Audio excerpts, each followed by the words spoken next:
শীত এলেই রাজধানীর ফুটপাতে যেন ফিরে আসে চিরচেনা গ্রাম বাংলার স্বাদ। সন্ধ্যা নামার সঙ্গে সঙ্গেই ভিড় জমতে শুরু করে পিঠার দোকানগুলোতে। ভাপা, চিতই, খেজুরের গুড়ের তেলের পিঠা, পাটিসাপটা সহ নানা রকম পিঠার ঘ্রাণে মুখর হয়ে ওঠে নগরীর অলিগলি। কর্মব্যস্ত দিনের শেষে অনেকেই এখানে এসে খুঁজে পান শৈশবের স্মৃতি।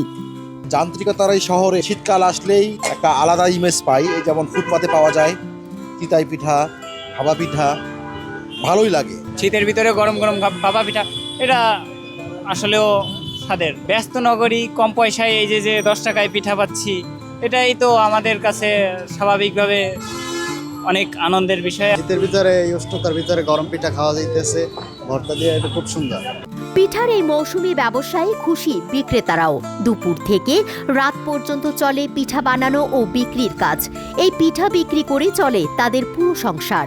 প্রতিদিন মনে করেন যে 1000, 1100, 1200 এমন, 2টা থেকে 11টা পর্যন্ত, 11টা 12টা 50-60 কেজি চাল চলে। 60 কেজির মতো, 50-60। ভালো না লাগলে মনে করেন যে মানুষ আসে যেতে চাল বেচতে পারতাম, আপনার ভালো লাগে যদি আমার কাছে আসেন। এখন মনে করেন যে মেনে পিঠা বেচা যে 8-9 বছর। নগর জীবনের ব্যস্ততার মাঝেও ফুটপাতের এই পিঠার দোকানগুলো যেন শীতের সন্ধ্যায় এনে দেয় স্বস্তির ছোঁয়া ও ঐতিহ্যের স্বাদ।